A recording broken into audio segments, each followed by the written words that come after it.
हरे कृष्ण भगवान की जय। पवन सुत हनुमान की जय। श्री गणेशाय नमः। ओम नमो शिवाय नमः। श्री प्रभु रामचंद्राय नमः। जे मिनी मने परीक्षिती सुता सावधाई के पुढील कथा जी हनुमंत होय सांगता सैन्य पळादराणी।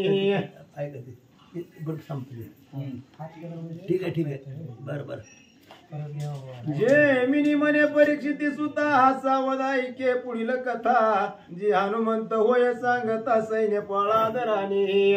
ग्रंथकर्ते श्रीधर स्वामी या ठिकाणी सांगतायत जैमिनी राजाला वैशंपायन ऋषी सांगू लागले महाराज जन्मेजय राजा सूचक हनुमंत आहे, हनुमान कथा सांगणार आहे आणि सैन्यपाळ ऐकणार आहे। हनुमंताच्या अनुभवातली कथा आहे, हनुमंतानं पाहिलेली आहे आणि ती कथा हनुमंत सांगतात ऐका। रायाजी बोले वात नंदन तुझं सांग तो मी आख्यान ते ऐकावे सावधान विवेक मन करून या। आणि मग सैन्यपाळ राजाला हनुमंत सांगू लागले राजा तुला एक गोष्ट सांगतो म्हणले, पूर्वी कथा घडलेली आहे, सुंदर अशा प्रकारची कथा मी तुला सांगतो, जरा लक्ष देऊन ऐक। हनुमंत बोलतात विठवी नामे पक्षिनी होती सबर्थ का गर्भिणी प्रसूती झाली तिचं लागवणी सागर तेरी त्या उधारा। आणि हनुमंताने सांगायला सुरुवात केलं टिटवी एक पक्षिणी होती आणि ती समुद्राच्या किनाऱ्यावरची ती गर्भिणी होती, तिथं तिला पिल्ली झाली अशा प्रकारे सांगू लागले। तो कोणी एक अवसरी ती चाऱ्याच गेली बाहेरी तो तिची पिल्ली भक्षण या दुरदुरी पळून गेली समुद्रात। आणि त्या समुद्राच्या किनाऱ्यावरती तिला असणारी पिल्ली झाली। काही काळ गेला, काही दिवसानंतर तिची पक्षिणी होती, ती चारा आणण्यासाठी पिल्लांना बाहेर गेली होती आणि तेवढ्या वेळामध्ये एक बेडूक आला आणि बेडकाने ती असणारी टिटवीची पिल्ल भक्षण केली, समुद्रात निघून गेला। हे जाणून या सत्वरा दाहून आली सिंधू तीरा भेकी पळून या सागर उदरा माझी गेली ते दवापही। आणि त्या पक्षिणीला समजलं की आपली पिल्ल बेडकाने खाल्लेत, भक्षण केलेत, पळत पळत आली महाराज लेकरासाठी। आल्यानंतर न तो असणारा जो बेडूक होता त्या बेडकानं पाण्यामध्ये उडी टाकली, समुद्रामध्ये गेला असं सांगतात। काही न चाले समुद्रावरी रडत वैसली ती सुंदरी मने मारीन ती दुरदुरी काढीन पिली पोटाची। तिनं पाण्यामध्ये उडी टाकली महाराज, कोणी त्या बेडकानं टाकली। त्यावेळेस विचार केला पक्षिणीनं आता हे बेडकाला मारायचंय आपल्याला, पण पाण्यापुढे आपलं काय चालणार आहे, पाण्यामध्ये तो बेडूक गेलाय, पण काही जरी झालं तरी त्या बेडकाला मी बाहेर काढीन, त्याला मारीन आणि पिल्ल त्या ठिकाणी वाचविल असा विचार करू लागली। म्हणतात जरी ती सजीव असतील तरी करीन प्रतिपाळ जरी मेली असतील तरी पुरीन स्वहस्ते। त्या पक्षीनं निश्चय केला महाराज ती माझी पिल्ल लेकर जिवंत असो किंवा मेलेली असो, जर जिवंत असतील तर मी त्यांचा सांभाळ करीन आणि जर मेली असतील तर स्वतःच्या हाताने त्यांची उत्तरक्रिया करीन, त्यांना पुरीन पण त्यांना बाहेर काढील असा विचार ते टिटवी करू लागले। पक्षिणी मना माझी भावी चंचू पुटे तिची पाट चिरावी पोटीची बाळे काढावी जिवंत होती बहुत प्रयत्नी। आणि मग त्यावेळेस त्या पक्षिणीने विचार केला महाराज टिटवीनं हे बेडकाला बाहेर काढायचं आणि बेडकाचं पाठ चिरून त्याच्या आतमध्ये जी काय पोटातली माझी पिल्ल आहेत लेकर त्या असणाऱ्या पिल्लांना बाहेर काढायचं असा विचार ती टिटवी करू लागले। आठवणी बाळकांचे गुण क्रोचे करीती ती रुदन करी उरशीर ताडन लोळताचे धरणीवरी। दुःख करू लागली महाराज, आता समुद्रातलं पाणी काढणं सोपं आहे का, एवढा मोठा अथांग समुद्र आहे आणि समुद्रामध्ये उडी सुद्धा टाकता येत नव्हतं, मग काय करायचं, त्याच किनाऱ्यावरती गडबडा लोळू लागली, दुःख करू लागली असं सांगतात। चाला भ्रतार त्वतीयसी बोले उत्तर का हो करीसिया कांत थोर सांगे मजला वेलाळे। आणि तेवढ्या वेळामध्ये दुःख करत असताना रडत असताना तिचा नवरा म्हणजे पक्षी आला, त्या पक्षिणीचा नवरा त्या ठिकाणी बाहेर न आला आणि विचारलं म्हणले काय झालं, आक्रोश करायला लागली, रडायला लागली। त्यावेळेस ती काय सांगते ऐका। येरी म्हणे माझी पिल्ली अवघी त्या भेकीने नेली धरुणी मारावी तू सिंधू जळी पळून गेली स्वामी या। आणि त्यावेळेस त्या टिटवीने सांगितलं आपल्या पतिदेवाला, म्हणले महाराज माझी जी काही पिल्ल होती मी चारा आणण्यासाठी थोडस लांब गेले तेवढ्यामध्ये एका बेडकानं माझ्या पिल्लाला खाल्लंय. मी त्या बेडकाला धरण्याचा प्रयत्न केला, तेवढ्या वेळामध्ये त्यानं पाण्यामध्ये समुद्रामध्ये उडी टाकली, निघून गेला असं सांगतात. ऐसे ऐकता प्रियचे वचन पक्षी करीत दीर्घ रुदन मायने व्यापीला जाण पक्षा माझी मोह ऐसा. आणि त्या असणाऱ्या पक्षिणीचं वचन ऐकलं महाराज.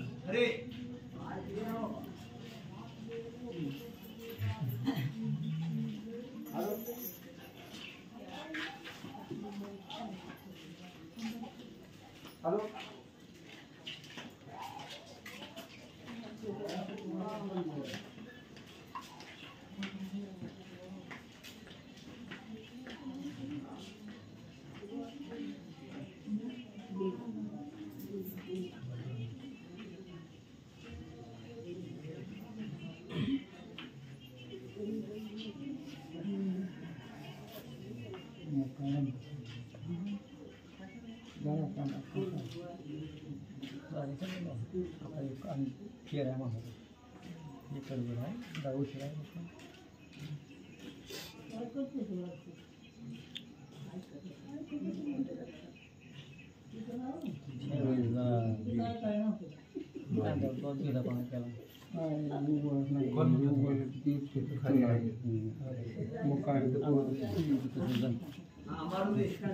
अजून एक माणसं थांबायची का? 5 मिनिटं थांबा. महागडली जाऊ दे की काय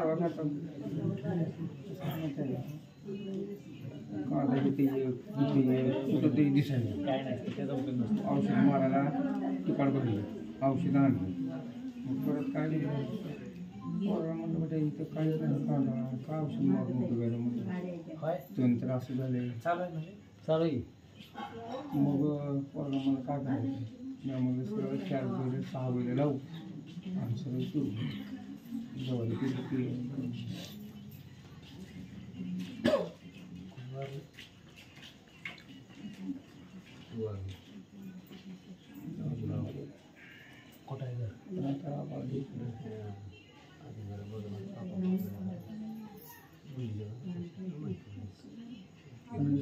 सगळी जवळ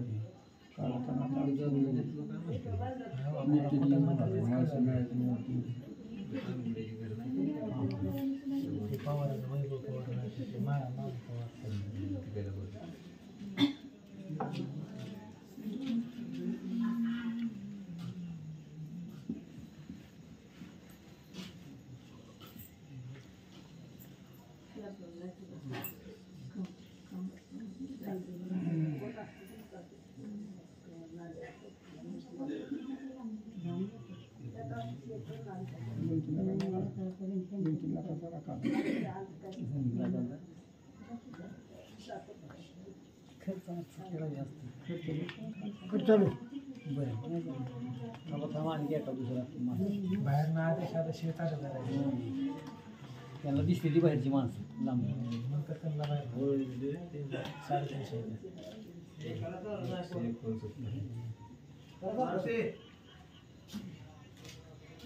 करा चालू.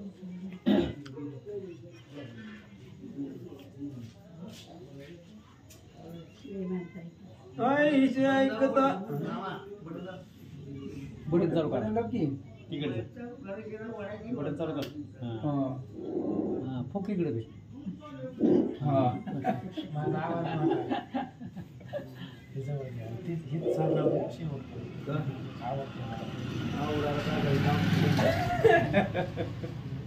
ऐसे ऐकता प्रियचे वचन पक्षी करीतो दीर्घ रुदन मायेने व्यापीला जाण पक्षा माझी मोह कैसा. आणि त्या टिटवीनं सांगितलं की माझी असणारी लेकरं ही बिडकी बिडू काय असेल ते घेऊन गेलं पाण्यामध्ये. त्यावेळेस त्या पक्षाला दुःख झालं महाराज. पुढचं लेकरू होतं, रुदन करू लागला असं सांगतात. ऐकेन रूपचक्र चुडामणी उच नीच नाना योनी मोहे सर्वांचे या मनी ठाणे केले अक्षयी. आणि जन्मेजय राजाला महाराज म्हणतायत की राजा मोह आणि प्रेम सगळ्याच्या मनामध्ये असतंय. तिथं उच नीच पक्षी काही पाहत नाहीये.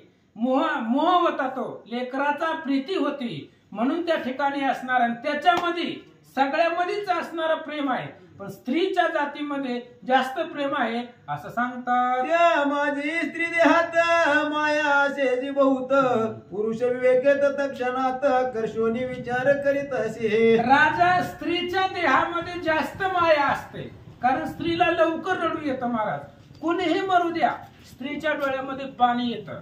पण पुरुष जो असतो तो पुरुष विवेकानं त्या असणाऱ्या मोहाचं दहन करतो आणि तो सावध होतो असं सांगतात. मग पक्षी होऊन सावधान प्रियचे करी समाधान एका मागे एक जाण मरण लागले सर्वासी. आणि मग त्यानं सांगायला सुरुवात केली महाराज बाबा मरण सगळ्यालाच आहे. मरण कुणाला चुकलंय हो? प्रत्येकाला मरण आहे. जो जन्माला आहे तो मरणारच आहे. जन्माच्या पाठीमाग मरण लागलेलं आहे अशा प्रकारे शास्त्र सांगून तो पक्षी टिटवीला शांत करू लागला. नको करू रुदन मेले सर्वता नये जाण जरी निमाले रडता येते पूर्ण तरी ठाव नसता लोकासी. अरे जी मेलय ती महागारी येत नाही महाराज. तुम्ही किती बी दिवस रडा आणि जर रडण्याने जर महागारी येत असत रडून जर तो मेलेला माणूस जर महागारी येत असता तर पृथ्वीवर पाय ठेवायला जागा राहिली नसती. म्हणून जो मेलाय तो महागारी येत नाही. तुम्ही कितीही रडा कितीही आक्रोश करा असं असणार तो पक्षिणीला सांगू लागला. ते सर्वता नये म्हणून रडावे प्राणप्रिय तिथे लागी पोटाची धरिता होय तो ती तया ते झिडकावी. आणि त्या पक्षी राजाने सांगितलं प्रिय जो एकदा मेलाय तो महागारी येत नाहीये आणि मरणाऱ्याच्या पाठीमागं रडायचं नसतं. महाराज गरुड पुराणामध्ये सांगितलं जो व्यक्ती मेलाय त्याच्या पाठीमागं शोकच करायचा नाहीये. कारण माहिती आहे आपल्याला महाराज जवळचा व्यक्ती असतो दुःख होतं पण ते आवरावं लागतं. त्याने सांगितलं पक्षानं मेलेला माणूस महागारी येत नाही त्यामुळे रडून काहीच फायदा नाही. तिला पोटाला धरलं त्यावेळेस तिनं झडकारून दिलं असं सांगतात. म्हणे तू माझा पती नव्हेसी नेनो शेजारी तू भाससी तू काय माझे दुःख जाणसी सर परता येतो नी. अरे त्या असणाऱ्या टिटवीनं त्या पक्षाला सांगितलं सर म्हणले बाजूला तो माझा नवराच नाही शेजारी वाटायला लागलाय मला. अरे माझं दुःख तुला काय कळणार आहे? माझ्या पोटची लेकरं आहेत ती माझी लेकरं आहेत ती माझं दुःख आहे तुला काय समजणार आहे अशी ती टिटवी पक्षाला बोलू लागले. कठीण दुःख पाठीचे त्याहुनी विशेष पोटीचे तू काय जाणसी साचे दया नाही तवांतरी. अरे तुझ्या मनामध्ये दयाच नाही म्हणले तुला काय कळणार आहे? पोटाचं जे दुःख आहे पाठीमागचं दुःख संपवता येतं महाराज. पाठीमागं झालेलं दुःख तात्पुरतं असतं.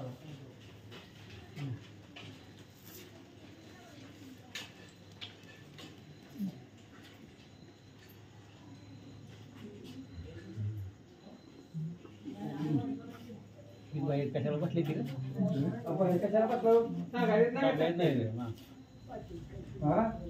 असू द्या चला बोला बोला सगळं दिसत जरी बाळाचा असता तू पिता तया दुखे दुखवता आणि दर तुळशी जीव मारिता बाळे काढता उदरीची. आणि त्या पक्षिणीनं सांगितलं लक्ष देऊ नाही का महाराज कथा खूप सुंदर आहे गोड आहे कथा. त्या असणाऱ्या पक्षिणीने सांगितलं जर तू खरंच ह्या लेकरांचा बाप असतास तर काही बी करून तू लेकरांना वाचवलं असतं. ह्या असणाऱ्या समुद्रामधून त्या बेडकीच्या पोटातून लेकरांना बाहेर काढलं असतं.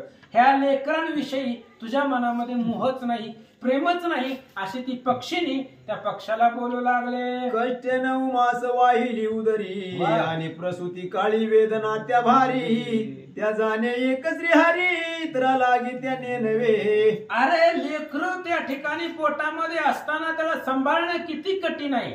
आणि लेकराचा जन्म होत असताना बाळाचा जन्म होताना त्या आईला किती वेदना होत आहेत हे तुला काय कळणार आहे म्हणले. एक भगवंत आणि दुसरी ती स्त्री ह्या दोघांशिवाय ते दुःख दुसरं कोणालाच कळत नाहीये असं सांगतात. वेशा पुत्राचा जनक त्याचे तयासी काय दुःख परिवेशेशी होय परम दुःख पोटी जन्मला म्हणून या. अरे वेशेचा मुलगा असतो बापाला काय घेणं देणं नसतं महाराज त्याला काय त्या वेदना कळणार आहे. पण जिचं लेकरू आहे त्या असणाऱ्या आईला किती दुःख होत आहे हे तुला कळणार नाहीये असं सांगतात. अनंत वेश अनंत लोक अनंत दुःख अनंत शोक परिचयाच्या पोटीचे तैसे दुःख तैसा न्याय येथे झाला. अरे इथं अशा पद्धतीची अवस्था झाली. जगामध्ये अनेक दुःख आहेत, अनेक लोक आहेत, अनेक दुःख पाठीमागा लागलेले असतात, पण ज्याचं आहे त्यालाच कळतं म्हणली. ज्याचं दुःख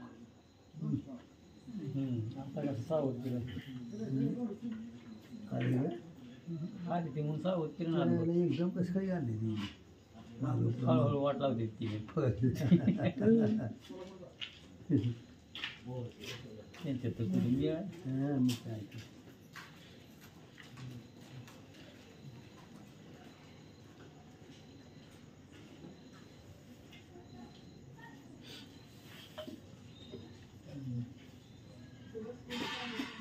चला असू द्या. कोणी पती नसोनी विधवा तू मज असती त्याचे भावा असो मी घेईन सूड बरवा तया दुर्दुरी दुष्टेचा. त्या टिटवीनं सांगितलं आपल्या पक्षाला, म्हणले हे बघ तू नवरा असून सुद्धा मी विधवा असल्यासारखे आहे. म्हणले काय उपयोग आहे तुझा, नसून नसलेला असण्यापेक्षा नसलेला बरा म्हणले. तशा पद्धतीनं तुला जर काहीच करणं होत नसेल तर मी समर्थ आहे माझ्या लेकराला वाचवायला. मी त्या बेडकाला पाण्यातून बाहेर काढून त्याला मारून माझ्या पिल्लांना मी वाचवते अशी ती टिटवी पक्षाला बोलू लागले. स्त्री केवळ विषाची लता किंवा विद्येची घोर सरिता जीचा वचन चर लागता उरी न उरे नराची. अहो स्त्रीचे शब्द असे असतात महाराज, घराचं वाटोळ एक स्त्री करू शकते बरं बोलण्यानं. तिच्या शब्दामध्ये एवढी ताकद असते. आणि स्त्री म्हणजे त्या ठिकाणी अविद्येची नदी आहे.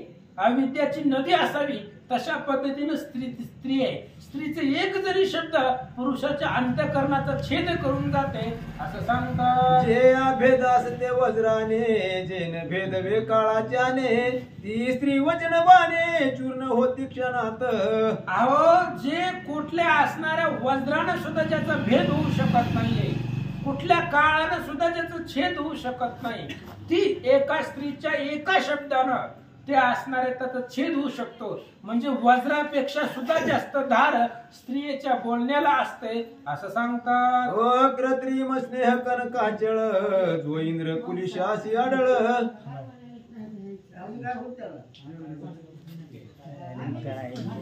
काय माणसाचं मागं पुढं जाय तासभर तर झालं वाहिलं, वाहण्यातच तासभर झालं म्हणजे काय ते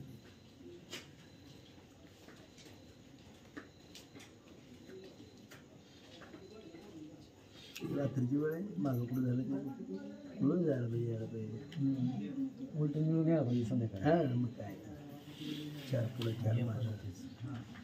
कृत्रिम स्नेह कनकाचळ जो इंद्र कुलिशासी आढळ तो स्त्री वचन कुलिश तत्काळ चूर्ण होतो नरवर्या. आणि त्या ठिकाणी सांगू लागलेत महाराज, पर्वत असतो, पर्वत काही जरी पर्वताला मारलं तरी पर्वताचा भेद लवकर होत नाही, पण इंद्राच्या वज्रानं त्या पर्वताचं छेदन होतं. तसं वज्ररूपी असणारे स्त्रियेचे शब्द असतात आणि त्या स्त्रियेच्या शब्दानं पुरुषाच्या अंतःकरणाचा छेद होतो असं ग्रंथकर्ते सांगतात. ज्यासी नसे देह अभिमान ज्यासी नसेल मान अपमान तो ऐकताची स्त्री वचन होय स्वाभिमान तत्काळी. अहो जो देहावरतीच नाही, ज्याला देहाचा अभिमानच नाहीये, जो विदेही अवस्थेमध्ये राहतो असा व्यक्ती सुद्धा स्त्रीच्या शब्दानं त्याचा सुद्धा देह अभिमान संपत. पुरावा देऊन सांगतो महाराज. व्यास महाराजांचा मुलगा शुक, त्यानं लहानपणापासून 12 वर्ष स्त्री बघितलीच नव्हती, विदेही अवस्थेमध्ये होता. एकच स्त्रीचा शब्द ऐकला महाराज, मनामध्ये विचार आला बापापेक्षा मी मोठा आहे. फक्त एक शब्द ऐकला स्त्रीचा आणि त्या स्त्रीच्या शब्दानं त्याच्या मनामध्ये गर्वाचं घर केलं, वाटोळ झालं महाराज आयुष्याचं. कशानं? स्त्रीच्या एका शब्दानं.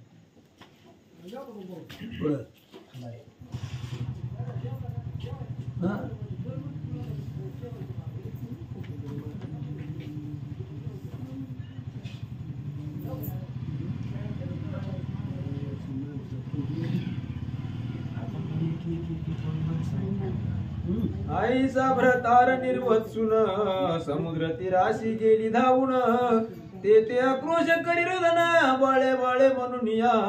अशा प्रकारचं दुःख व्यक्त केलं. दुःखाच प्रसंग आहे. दुःख झालं होतं महाराज. पोटची लेकरं होती आणि पोटची लेकरं गेल्यानंतर किती दुःख होतं एका आईला.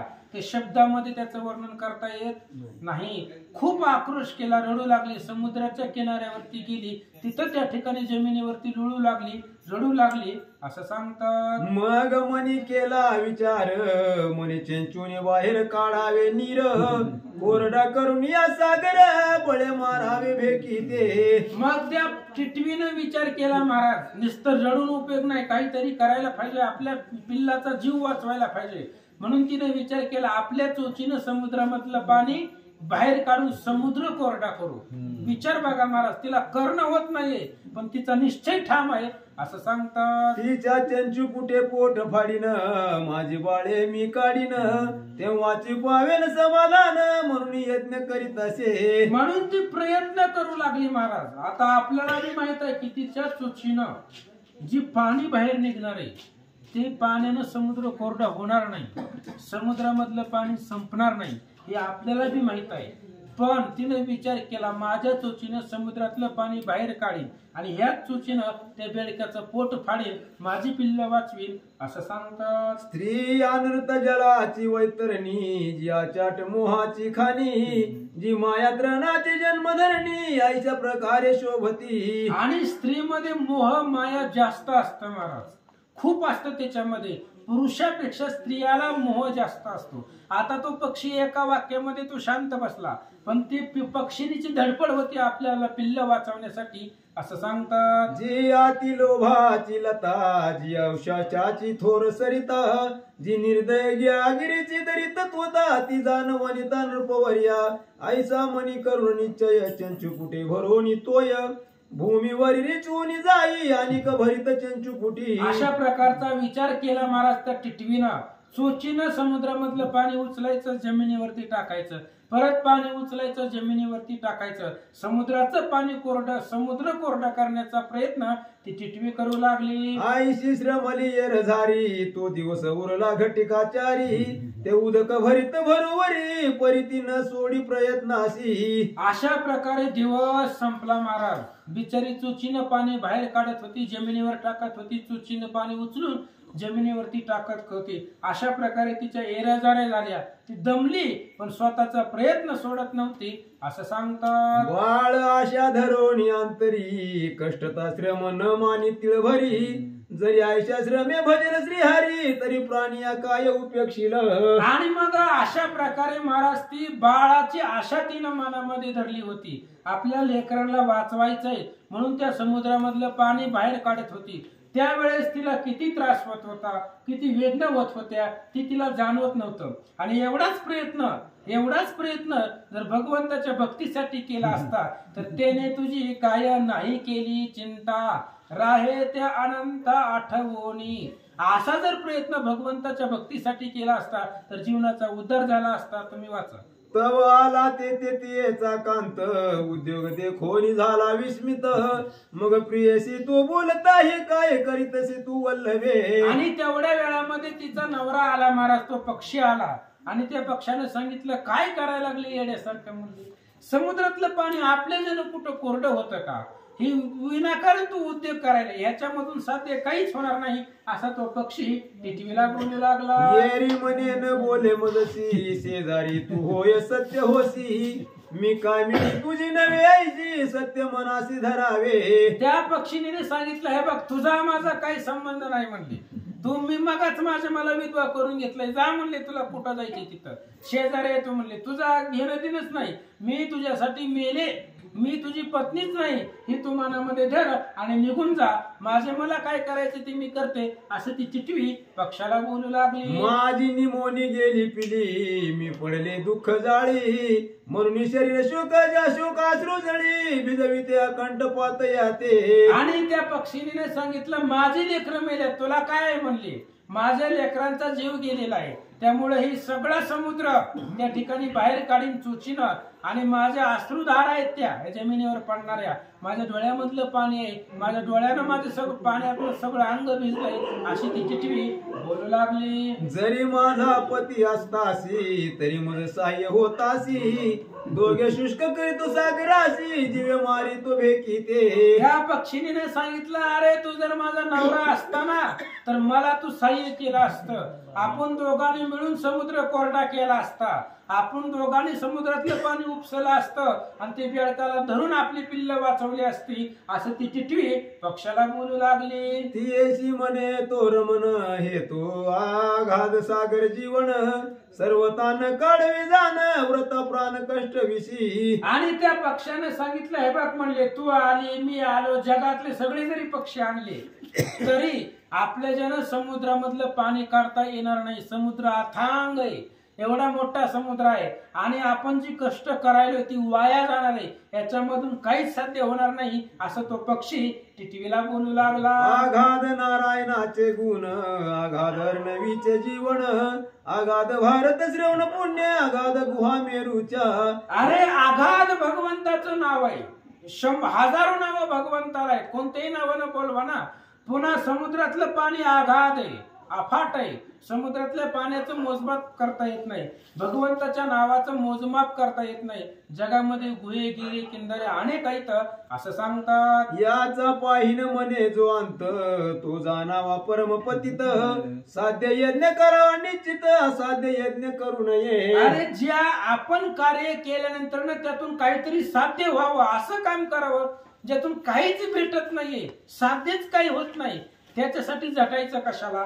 आता आपल्यालाही माहित आहे याच्यामधून पाणी आपले जण कोरडं होणार नाही, मग हे सगळं वाया तुझा परिश्रम आहे, असा असणारा तो पक्षी टिटवीला बोलू लागला. उंच वस्तू पुरुषाशी नव्हे प्राप्त, ती घ्यावया रस्व उदित, तया ते लोक उभासित, तैसे होईल मासी.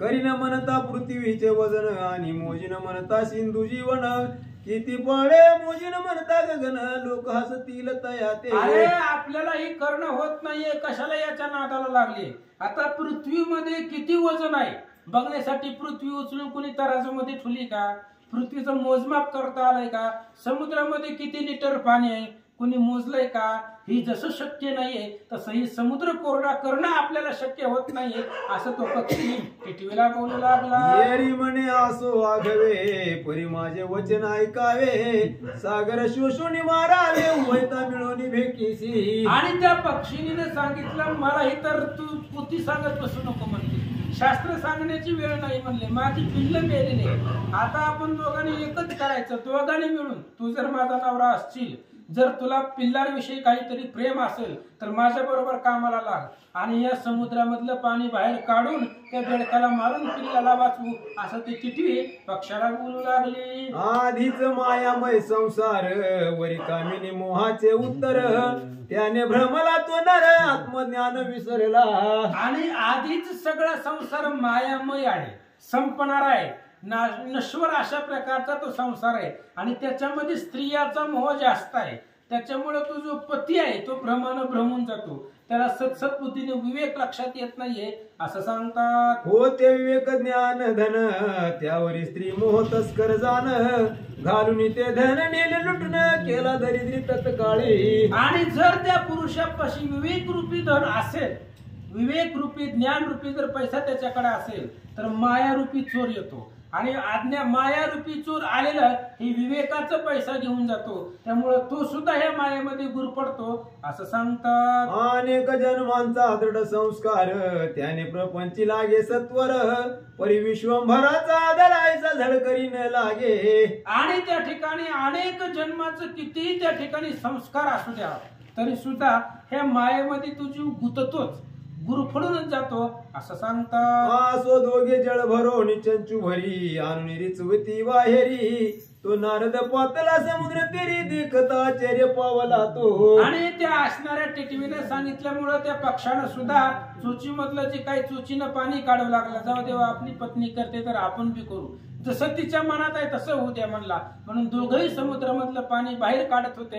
तेवढ्या वेळामध्ये महाराज ब्रह्मविना घेऊन तिथं आले म्हणतात. नारद पुसत असे त्या दोघाते, का बाहेर काढिता उदकाते, जे दुःख झाले असेल तुम्हा ते मज कारण सांगावे. नारद महाराज तिथे गेले. नारदांनी सांगितलं, बाबांनो काय अडचण आहे तुम्हाला? ह्या समुद्रामधलं पाणी बाहेर का काढायला लागले? काय दुःख आहे? आणि काहीही दुःख असू द्या तुम्हाला ते मला सांगा, असं महाराज नारद बोलू लागले. खग म्हणती मुनी अवधारी, आमची पिली होती समुद्र तिरी, ती भक्षिली असती दुर्दुरी, त्याची सागरे प्रष्टीस घातले. आणि त्या असणाऱ्या पक्षानं सांगायला सुरुवात केली. म्हणले, महाराज आला तर सांगतो. म्हणले, ऐका, आमची पिल्ल या समुद्राच्या किनाऱ्यावरती होती. ती पिल्ल एका बेडकानं खाल्ली आणि त्या बेडकाला या समुद्रानं पाठीशी घातलंय, असं ती पक्षी नारदाला बोलतात. म्हणून काळी तो आम्ही नीर, कोरडा करीतो सागर, मग भेटीचा करू आम्ही संवार, पिल्या पुली घेऊनी. आणि मग त्या असणाऱ्या पक्षाने सांगितलं, म्हणून आम्ही समुद्रामधलं पाणी बाहेर काढतोय.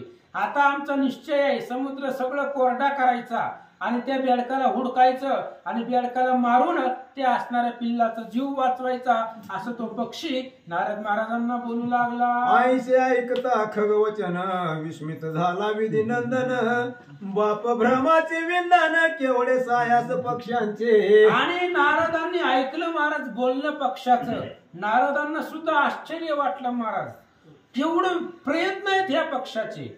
हे समुद्र कोरडा त्यांना करता होणार नाहीये, पण आपल्या पिल्लांसाठी, आपल्या मुलासाठी किती तडपडतायत, किती यांचं प्रेम आहे, किती प्रयत्न आहे, असा विचार महर्षी करू लागले. कृपा उपजली त्याची या चित्ता, म्हणे तुम्ही चिंता न करावी, मज श्रुत झाली ही वार्ता, कैसे दुःख तुम्हासी. आणि नारद संत होते महाराज, आणि अंतःकरणातलं दुःख संतांनाच सांगायचं असतं, ते त्याचं निवारण करतायत.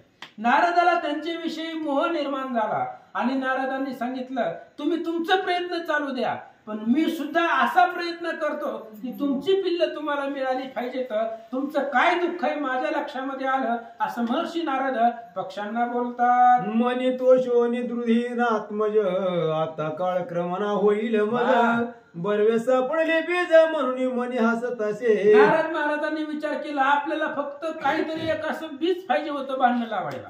आता आपल्याला सापडलंय, आता आपले याच्यामध्ये 2-4 दिवस सहज निघून जातात, आनंदामध्ये निघून जातात म्हणले. नारदांनी विचार केला, आनंद झाला, निघाले. काय करतात ऐका. हनुमंत म्हणे रायासी, दुःख निवेदावे साधूसी, तो तात्काळ तयासी उपाया ते योजिल.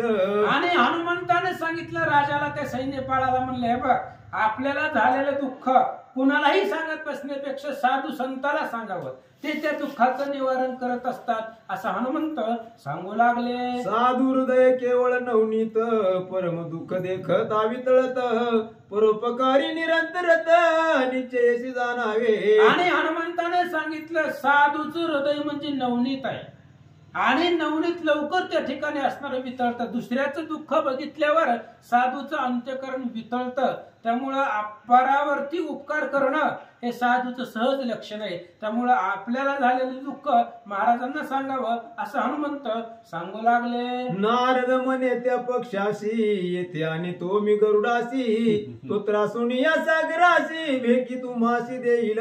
नारदांनी त्या पक्षाला सांगितलं, टेन्शन कशाला घेता म्हणले, गरुड तुमच्याच कुळातला आहे म्हणले.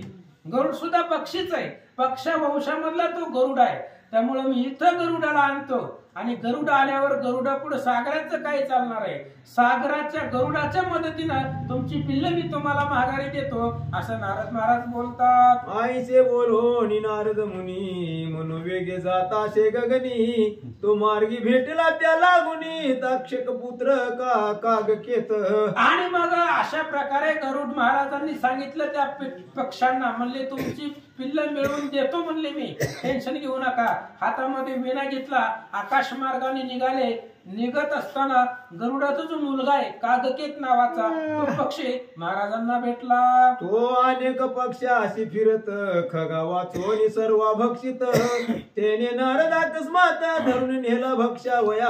आणि तो असणारा कागकेत तो गरुडाचा मुलगा होता. तो असणारा कागकेत आकाशामध्ये फिरत होता, पक्षी सोडून बाकी सगळ्यांचं तो भक्षण करत होता. एवढ्या वेळामध्ये नारद दिसले. नारदांना सुद्धा त्या पक्षानं भक्षण करण्यासाठी हातामध्ये धरलं म्हणतात नारदासी पुषे गरुड नंदन तू कोणाचा सशी कोण कोठे करीतोसी गमन ते मज लागी सांगावे. आणि त्यावेळेस असणाऱ्या नारदाला विचारलं त्या कागकेतानं, म्हणले महाराज कुठला हो, कुठून निघाला हो, कुठं चालला हो, अशा प्रकारे तो कागकेत विचारू लागला.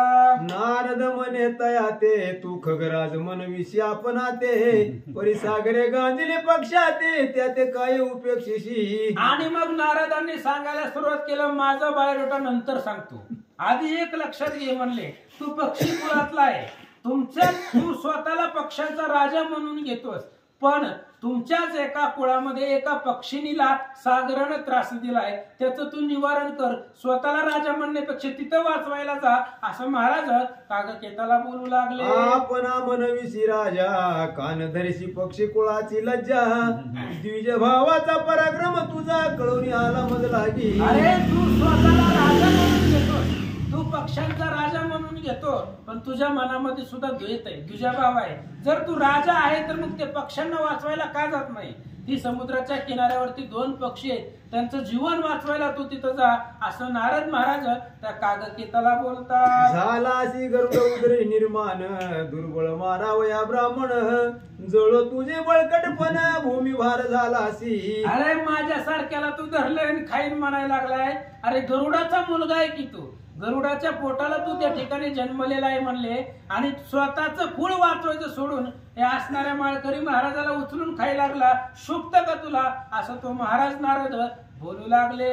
ईश्वराने देता बळ संपत्ती जो न रक्षी स्वकुळाप्रती तो वंशी क्रमे निश्चिती जन्मलायचे मज वाटे. अरे तुला ईश्वराने भगवंताने बळ दिलंय, तुला सामर्थ्य दिलंय, मग मी काय दुसरं काही सांगत नाही. तुझ्याच कुळामध्ये पक्षी, स्वतःच्या कुळाचा तरी तू त्या ठिकाणी संरक्षण कर म्हणले. एवढं बळ भगवंताने दिले, आणि जर एवढं बळ भगवंताने दिलं असताना जे आपल्याच कुळाचं संरक्षण करत नाही ते नरकाला जातात, असं सांगू लागले. त्या पक्षीयांचे दुःख गरुड नाशीला आवश्यक त्याशी सांगावयास कळी का मी जात होतो लग बघा. अरे त्या पक्ष्यांचं दुःख गरुडाला सांगायला मी निघालो होतो, कारण गरुड हा सर्वश्रेष्ठ पक्ष्यांचा राजा आहे. तू गरुडाचा मुलगा मला इथं भेटलाय, तू नसता भेटला तर डायरेक्ट गरुड महाराजांकडे मी निघालो होतो, असं नारद महाराज बोलतात. मार्गी तो केले विघ्न आणि करीन मनसी भक्षण त्यावरी कोण पक्षाचे धावन करील मी येते निमालिया. अरे ते असणाऱ्या कागकेता मी एकतर गरुडाकडे चाललो होतो त्या पक्ष्यांचा जीव वाचवायला, आणि तू रस्त्यामध्ये भेटला मलाच खाईल म्हणतोय. बरं मला जर तू इथं मारलं तर त्या पक्ष्यांची अडचण सांगायला गरुडाकडे कोण जाईल, त्या पक्षाचं संरक्षण कोण करील, असं नारद महाराज बोलू लागले. ज्याने पक्षांचा केला घात त्यावरी न चाले तुझा पुरुषार्थ जन्मुनी आयुष्य गेले व्यर्थ गरुडा पोटी आध मारे. अरे तू गरुडाचा मुलगा आहे, गरुडाला शोभल असं तरी कार्य कर म्हणले. ज्यानं पक्षावरती अन्याय केलाय त्याच्या विरोधामध्ये लढण्याची तुझी ताकद नाहीये, विनाकारण तू गरुडाच्या पोटाला जन्मला, असं महाराज सांगू लागले. आई कोणी नारदांची मात क्रोधावला कागकेत ब्रह्मांड करील भस्मीभूत प्रळयाग्निवत खवळला तो. राग आला महाराज, गरुडाचा मुलगा येतो, जगामध्ये सर्वश्रेष्ठ गरुड आहे. गरुडानं भगवंताचं सुदर्शन चक्र गिळलं होतं, महादेवाचं त्रिशूळ गिळलं होतं, ब्रह्मदेवाचं कमंडलू गिळलं होतं, गरुडाचे पाश गिळले होते. एवढा बलवान गरुड आहे, आणि त्या गरुडाचा हा मुलगा होता. भयंकर राग आला महाराजांचं बोलणं ऐकून, अख्ख्या ब्रह्मांडाला भस्म करून टाकीन एवढा आवेश त्या कागकेताला आला. नारदाची म्हणे क्रोधा विकळ ते मज दाखवाजी स्थळ माझा वंश तुका कुळ जे ते केला समुद्राने. आणि त्या असणाऱ्या कागकेताने नारायण महाराजांना सांगितलं, महाराज चला बरं आत्ता लगेच माझ्या बरोबर चला आणि ती जागा दाखवा म्हणले.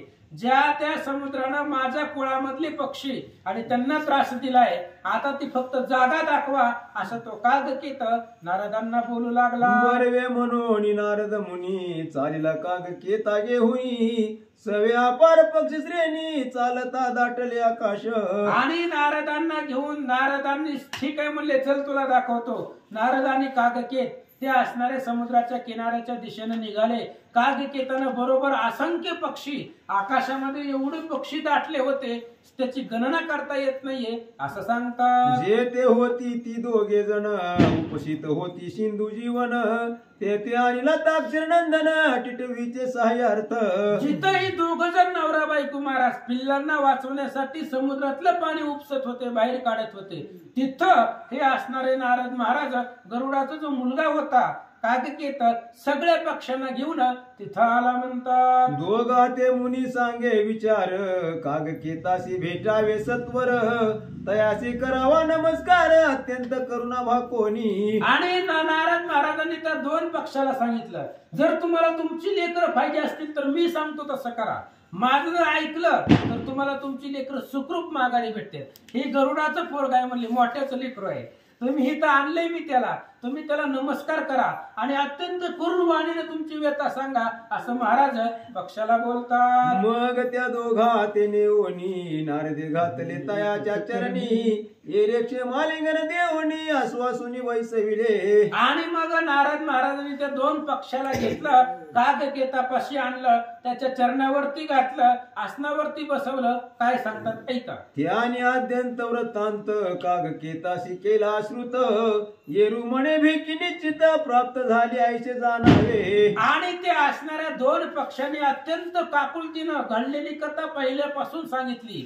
त्यावेळेस कागकेताने सांगितलं तुम्ही टेन्शन घेऊ नका ज्या बेडकाने तुमची पिल्ल भक्षण केले ती बेडूक तुम्हाला भेटलंच समजा असं तो गरुडाचा मुलगा बोलू लागला.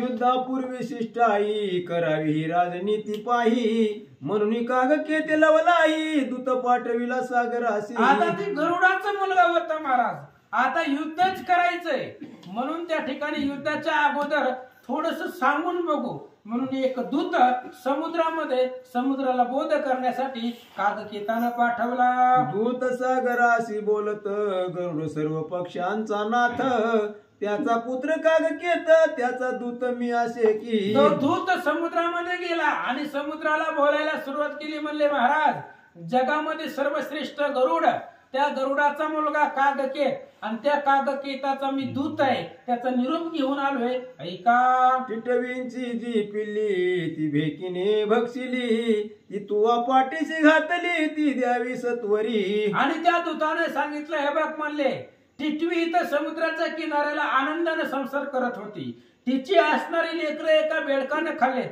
आणि त्या बेडकाला तू पाठीशी घातलंय कोणी समुद्रानं तर ती जी बिडूक आहे ती बिडूक आणून त्या असणाऱ्या कागकेतापाशी ती असं तो दूत समुद्राला बोलू लागला. तरीच तुझं होईल कल्याण नाही तरी पावसी मरण ऐसे ऐकून या वचन सक्रोध सिंधू त्याशी बोले. आणि त्यावेळेस असणाऱ्या त्या दूताने सांगितलं तरच वाचशील जर ती बेडूक माघारी आणून दिला तर तुझं तुम्हाला कल्याण होईल जर नाही दिला तर मरण पावशील असं समुद्रानं ऐकल्यावर भयंकर राग आला. काय बोलतो ऐका. क्रोध सागर बोले त्याशी कारे तू मज भेडसाविशी मी सर्वता नेदी भेकीशी ऐसे कागकेताशी सांगावे. आणि त्या समुद्राने सांगितलं पक्षाची भीती मला दाखवायला लागलाय तू अरे जा म्हणले ती बेडूक मला शरण आले माझ्या पात्रामध्ये आलंय म्हणजे मला शरण आलंय काय जरी झालं तरी बेडूक मी ती देत नाही जाऊन त्या कागकेताला सांग असं समुद्र त्या दूताला बोलू लागला. मी देईन पोटीचे परिसर्वतान देईत पाठीचे मज भय नाही मरणाचे क्षण भंगुराचे रान दूता. समुद्रानं सांगितलं हे बघ म्हणले एक वेळेस पोटचं काढून देतो म्हणले पण मला शरण आलेले आहेत माझ्या पाठीमाग जे लपले त्यांना मी देणार नाही शरणांगताला मी मरण येऊ देणार नाहीये आणि तुम्हाला कसं युद्ध काय करायचे ती करा असं जाऊन त्या कागकेताला सांग समुद्र त्या दूताला बोलू लागला. क्षणभंगुर हे जीवित त्या निमित्त न भांगी पुण्य पर्वत जे त्यागी ती शरणांगत त्यांचे पूर्वज पतन नरकी. अरे हे जीवनाची काय गॅरंटी आहे महाराज आज आहे तर उद्या नाहीये ह्या माणसाच्या जीवनाची गॅरंटी नाही कोण दिवस येईल कैसा नाही देहाचा भरवसा आहे का या शरीराचा अजिबात नाहीये. मग जी शरण आलेला आहे त्या शरण आलेल्याला मारलं तर त्याचं पूर्वज नरकाला जात आहेत, मग ते पाप का डोक्यावर घ्यायचं असा विचार समुद्र करू लागला. त्यास्तव ही भेकी शरणांगत मी सर्व तान्य देईच यथार्थ आईशी करीने तयाशी श्रुत काही संदेह धरू नये. आणि त्यावेळेस असणाऱ्या त्या ठिकाणी सांगितलं त्या समुद्रानं, काही जरी झालं तरी ही बेडूक मला शरण आले, माझ्या पात्रामध्ये लपलंय म्हणजे माझ्या पाठीमागं लपलंय, मी काही जरी झालं तरी ते बेडकाला देणार नाहीये असं समुद्र त्या दूताला बोलू लागला. जे करणे असेल तुझला ते आताच दावी करून मजला परी मी या शरणांगत आला सर्व तान्य देई त्याशी सांगे. आणि त्या समुद्रानं त्या दूताला सांगितलं, जाऊन सांग म्हणले त्या गरुडाच्या पोराला काकेताला, काय करायचंय ती कर म्हणले, बिंदास्त कर, पण जी शरण आलेलं आहे मला ती बेडूक ते मी माघारी देणार नाही, तुला काही करायचं आत्ता करून दाखव असं त्या दूतापाशी समुद्र बोलू लागला. तैसेच येऊन या दूते अद्यंत सांगितले तया ते येरू युद्धाची क्रोधचे ते उठला वेगे दळाशी. आणि त्या समुद्रानं जे सांगितलं तीच एक सुद्धा शब्द न कट होता, जसं असं तसं त्या असणाऱ्या दूतानं त्या कागकेताला येऊन सांगितलं, भयंकर रागाला युद्धासाठी निघाला. कागकेत म्हणे जलचरा तुम्ही आमचे सहाय्य करा ते म्हणते आम्ही सागराधीन आहो सर्वही. आणि त्या कागकेतानं पक्षाने सांगितलं त्या जलचरांना पाण्यामध्ये जे राहत होते त्यांना सांगितलं, तुम्हाला खूप लागल तेवढं देतो, फक्त आमच्या पार्टीमध्ये या.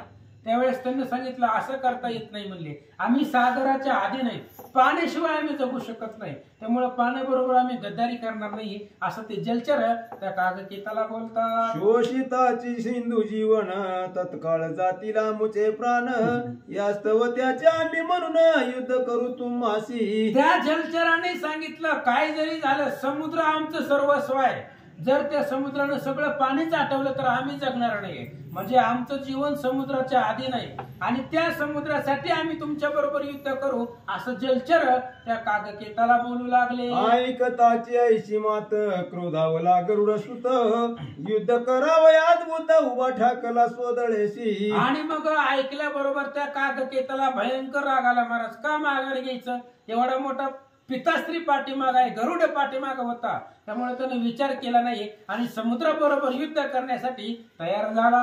मनुष्य रूपे तो सागर सवेगे होऊन जळचर भार शस्त्रास्त्रेची चापशार घेऊन बैसला रथावरी. समुद्राने सुद्धा विचार केला नाही महाराज, माणसाचं रूप पाण्यानं धारण केलं, अफाट जलचर बरोबर घेतले, शस्त्र अस्त्र सामग्री रथ सगळं घेतलं आणि त्या कागकेता बरोबर युद्धासाठी आला. सागराचे युद्धास्त्राचे पक्षाचे युद्ध निजांगाचे परमारंभिले घोरसाचे दोन्ही दळे एक वटली. सागराचं आणि पक्ष्यांचं युद्ध सुरू झालं महाराज. समुद्रापाशी शस्त्रास्त्र होती आणि पक्षापाशी पंखाचं बळ होतं, त्यांच्यापाशी निज सामर्थ्य होतं आणि दोघांमध्ये समुद्र आणि पक्षी याच्यामध्ये घनघोर युद्ध सुरू झालं असं सांगतात. गगनी जावोनी त्या क्षणी कौतुक पाहे नारद मुनी पाहता तटस्थ झाला नयनी पात्या पातेने लागेची. मग नारद महाराज म्हणले, इथं थांबलो तर आपल्याला बाण लागतील, निघून गेला आकाशामध्ये आणि निवांत आकाशामध्ये जाऊन यांचं युद्ध पाहू लागले. डोळ्याची पाती सुद्धा नारदांची हालत नव्हती, एवढं तीक्ष्ण नजरेनं हे समुद्र आणि पक्षी यांचं युद्ध पाहू लागले. पक्षी मार करू लागले चंचू कुठे विदारी ते झाले पक्ष वाते किती उडविले जळचर पळते धवा. आणि पक्षी अफाट आणले होते कागकेतानं, पक्षानं चोचीनं त्याची काही जळचर होते ती त्या ठिकाणी पाण्याच्या बाहेर काढायचे, आकाशामध्ये न्यायचे, आदळायचे, मारायचे असा संवार करू लागले. कोणी सगळेच बक्षिले कोणी नखे विदारिले कोणी पक्ष वाते झडपिले ते जाऊन पडले दिगंता. आणि कुणी त्या पक्षांना कुचुचीनं गिळून टाकलं जलचर, कुणी त्या पक्षवातानं मारलं, कुणी त्या असणाऱ्या पाण्याच्या बाहेर काढून मारलं, अशा प्रकारे जलचराचा संवार पक्षी करू लागले. तैसीच जळचरे धावती त्यांनी सो कटके पक्षी मारिती कि ते कदंते पळ करून तोडीती ऐसे संवारिती पक्षाते. आणि ती सुद्धा कारण पक्षी जवळ आला की त्यांचं पक्षाचं बळ सामर्थ्य पंखामध्ये असतं, मग ते जलचर सुद्धा आपल्या दाताच्या असणाऱ्या टोकेनं त्या पक्षाचं पंख कापत होते असं सांगतात. क्रोधे खवळला कागकेत पक्षी झडपिला सरिता नात चरण नखे विदारित मुखे तोडित मुखाते. आणि गरुडाच्या असणाऱ्या त्या पोराला कागकेताला भयंकर राग आला आणि पक्षानं ते जो समुद्र आला होता माणूस रूपानं त्या समुद्राला झडपा मारला त्या पंखाचा आणि अंगावरती पंखात त्या चोचीनं गाव करू लागला असं सांगतात. पक्षे रथ उडविला वेगे गगनाशी नेला सवेच भूमीशी आदळला सर्व झाला गात्रभंग. आणि त्या असणाऱ्या कागकेतानं त्या समुद्राचा रथ आकाशामध्ये उडवला आणि आकाशामध्ये उडून पुन्हा जमिनीवरती आदळला. त्याच्या सर्व शरीराचे जे काही गात्र होते ते सगळ्या शरीराचा भंग झालेला होता असं सांगतात. दाहोनिया नदी रमन मारिता झाला दिव्यबान पक्षी सैन्य व्याकुळ पूर्ण निजबाने केले ते देवा. आणि त्या समुद्रानं सुद्धा धावला महाराज दिव्य अशा प्रकारचा बाण काढला आणि पक्षाच्या अंगावरती सोडला. त्यामुळे सर्व पक्षी सुद्धा समुद्रानं निर्दळन केलं असं सांगतात. तो कागकेत दारुण ग्रासिता झाला सकळ बाण मग सरितेश्वरी निर्वाण बाण काढून रुद्र मंत्रे मंत्रीला. आणि मग अशा प्रकारे त्या ठिकाणी कागकेत सुद्धा भयंकर युद्ध करत होता. मग शेवटी समुद्रानं रुद्रमंत्र नावाचा बाण बाहेर काढला. काय करतो ऐका. तो बाण भरला हृदयात त्याने कागकेत पडला मूर्छित मग मारित चालला सरिता नाथ पक्षी कुळाशी ते देवा. आणि त्या समुद्रानं रुद्रबाण काढला. रुद्रबाण त्या कागकेताच्या अंगावरती सोडला. त्या बाणाचा घाव लागल्यावर तो कागकेत मूर्छित पडला. मग येर पक्ष्यांना मारित समुद्र निघाला म्हणतात. खेचर आणि जळचर दोघा युद्ध झाले घोरांदर मग मूर्छित देखता चिंता तुर झाला बाळ ब्रह्म याचा. आणि मग अशा प्रकारे त्यावेळेस खेचर आणि जलचर पाण्यातले आणि आकाशातले त्यांचं भयंकर युद्ध सुरू झालं. ह्या कागकेताला मूर्छित पडलेलं नारदांनी पाहिलं. काय करतात ऐका.